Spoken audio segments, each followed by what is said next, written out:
안녕하세요. 이제 더위도 막바지에 다다라서 이제 저희 샴페인 그동안 이제 소개 못 해드렸던 NM 샴페인의 최고봉과 그리고 이제 프레스티지 큐베 샴페인들 대표적인 것들 좀 소개해드렸는데요.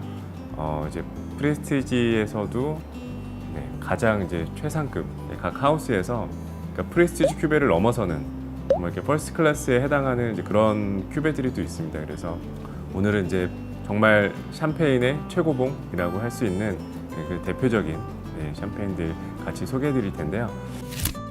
일단 첫 번째로 NM 샴페인, 워낙 유명하고 전 세계에서 그 와인 애호가들이 가장 사랑하는 NM 샴페인이라고, 물론 이제 빈티지 샴페인들도 만들지만 가장 특징적인 것 중에 하나는요, 뭐 예를 들어 대표적인 모에샹동사에서 뭐 이제 동페리뇽을 만들고, 그리고 베비클리코사에서 뭐 라그랑담을 이렇게 만드는 그런 프레스티지 큐베가 있는데, 크루그에 대해서 간단하게 설명을 드리면 약간 이제 좀 독일식 발음이죠.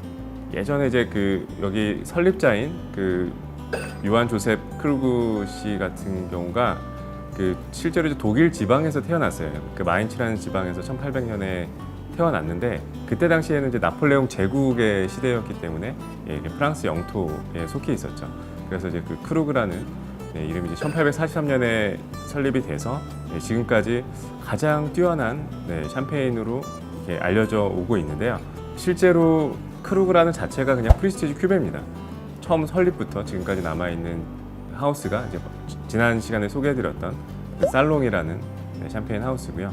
그러니까 살롱은 이제 뭐 규모가 아무래도 설립부터 굉장히 좀 작은 규모로 시작을 해와서 오늘까지 이어져 오고 있지만, 크루그 같은 경우는 규모조차도 굉장히 이제 거대한 하우스고, 그러니까 정말 하우스로 비교하면 거의 대기업인데, 또 그 샴페인을 얘기하면서 참 빼놓기 힘든 초거대 회사인 그 LVMH에 지금 속해 있기 때문에, 한편으로는 기존의 그러니까 와인을 좀 좋아하시는 분들이 RM 샴페인을 좀 이렇게 선호할 수 있는 그 고유의 아이덴티티를 만들어내는 이제 그런 샴페인 하우스에 좀 더 애정을 갖게 되는 게 보통 이제 그 애호가들의 약간 좀 일반적인 특성이라고도 할 수 있겠는데요.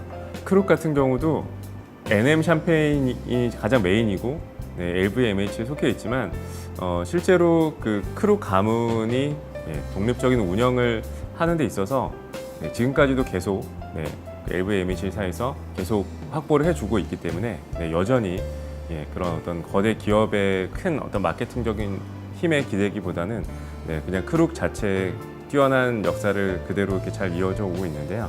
저희가 이제 NM 샴페인 보통 얘기할 때 이거 NM은 언제 만들어진 시기인지 좀 정확히 모른다라는 말씀드렸잖아요. 그래서 보통 이제 그 데고르주망의 날짜를 보면서 이게 언제 이게 데고르주망을 해서 비슷하게 이제 그 시기를 알 수 있는 그런 힌트가 있었는데, 크루그가 그 NM이 예전에 지금도 이제 거의 주기적으로 이렇게 바뀌고 있는데요. 어떻게 보면 그 NM 레이블의 그 세대를 이렇게 나누는데요. 일반적으로 저희가 이제 레이블 바뀌는 이제 기준으로 세대를 나눴을 때 가장 최근에 이 레이블을 이제 저희가 이제 2011년 이후에 이 레이블을 보통 저희가 이제 6세대, 그리고 이제 그 전에 5세대 뭐 이런 식으로 해서 약 뭐 이렇게 1세대부터 한 6세대 레이블의 이제 큰 변형을 저희가 기준으로 해서 이제 대략적인 크룩 이제 넘빈티지. 근데 실제로 그 크룩이 좀 이제 강조하는 것 중에 한 포인트는 어떤 게 있냐면요. 보통 저희가 이제 넘빈티지라고 표현을 많이 하잖아요. 하지만 이제 크룩 같은 경우는 그냥 이 넘빈티지 자체가 이제 프리스티지 큐베거든요. 그러니까 원래 이제 샴페인, 저도 이제 뭐 샹파뉴 지방을 직접 다녀보진 못했지만 아직 샹파뉴는 이제 기본적으로 그 북쪽에 이제 위치를 해 있다 보니까 날씨도 서늘하고 기후 변화가 굉장히 좀 심한 편이기 때문에, 아마 크룩이 설립된 당시 그 이후에 뭐 19세기 중후반 이후에 양조 시설이라는 거는 정말 가장 기본적인 시설이었기 때문에, 샹파뉴 지방에서는 기후 변화에 따른 그 차이를 최소화하기 위해서 어떻게 보면 또 저희가 보통 이제 아상블라주라고 하거든요. 이제 블렌딩을 하는 거죠. 그래서 그 아상블라주를 하는 가장 큰 이유는 꾸준한 품질을 유지하기 위해서이기 때문이거든요. 이 크룩 같은 경우는 전통적으로 그런 샴페인에서의 그런 아상블라주, 그래서 이제 형태는 넘빈티지지만 항상 이제 크룩사에서 강조하는 거는 우리는 멀티 빈티지다. 왜냐면 우리는 자체가 살롱은 아예 태생 자체가 살롱이 1921년에 처음 이제 그 커머셜한 이제 빈티지를 출시를 하는데요. 그러니까 그 빈티지부터 지금까지도 그냥 유일하게 그냥 살롱은 이제 모든 이제 와인 자체가 그냥 빈티지가 표기화돼서 나오지만 크룩은 이제 그렇지 않기 때문에 우리를 이제 멀티 빈티지로 불러달라. 그래서 MV로 그런 이제 약자의 그런 의미로 이제 항상 강조를 하고도 하는데요. 그 이제 대표적인 제가 빈병을 셀러를 열심히 뒤지긴 했는데 예전 빈병들을 다 찾지 못해서 이제 뭐 대표적인 이제 조상님들 소개해드리면 이제 요 레이블에 조금 이제 좀 클래식하죠. 2000년대 들어서 좀 이런 조금 이제 너무 좀 노골적인 황금 디자인으로 이제 계속 바뀌어 오긴 했는데요. 개인적으로는 좀 약간 중국 시장의 그 영향이지 않을까. 중국이 점점 시장이 커지면서 워낙 또 황금 좋아하는 국가라서 1980년대만 하더라도 좀 이렇게 저는 좀 이런 고풍스러운 디자인이 좀 더 멋져 보인다고 생각을 하는데요. 개인적으로 보통 이제 2세대라고 저희가 부르는, 그래서 아마 제가 보통 이제 테이스팅을 해봤을 때 이제 한 1세대 그리고 이제 1세대 이전에, 그러니까 뭐 쉽게 얘기하면 거의 60년대 70년대가 되겠죠.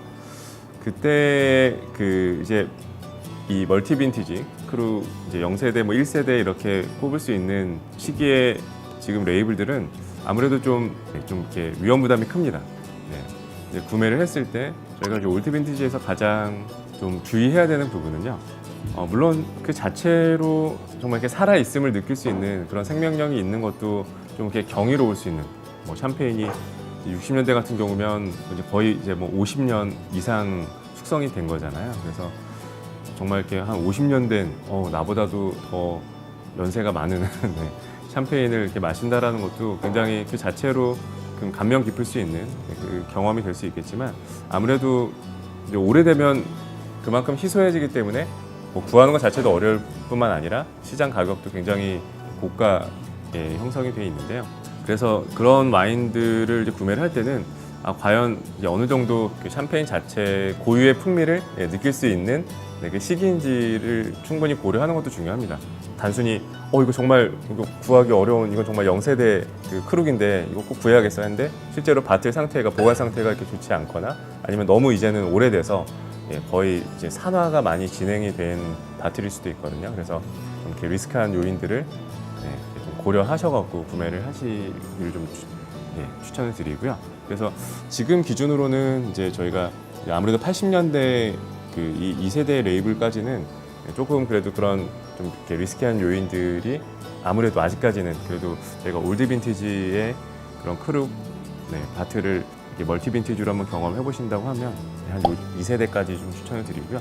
그래서 뭐 이 2세대 이후인 거의 90년대 베이스인 요 3세대 같은 경우는 물론 이제 2세대가 뭐 그래도 아직까지 그래도 한번 경험해 볼 만하다라는 측면에서는 3세대는 좀 더 이제 안정적인 그 올드 빈티지 이제 바틀이라고 볼 수 있겠고요.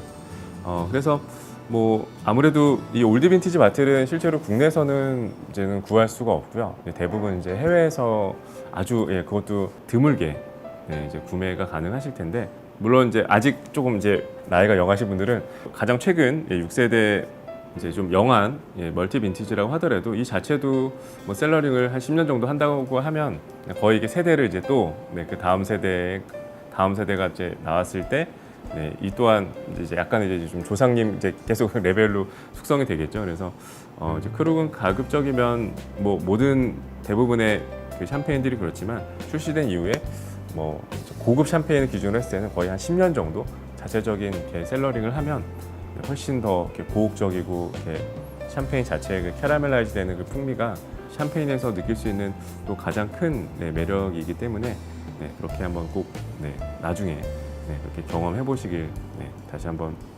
추천해 드리고요. 오늘 이 샴페인 내용 마음에 드셨으면 아직 구독 안 하신 분들도 구독 부탁드리고 좋아요 많이 눌러주시고요. 댓글 남겨주시면 우선적으로 저희가 검토해서 내용 진행하도록 할 테니까요. 많은 적극적인 참여 부탁드리겠습니다.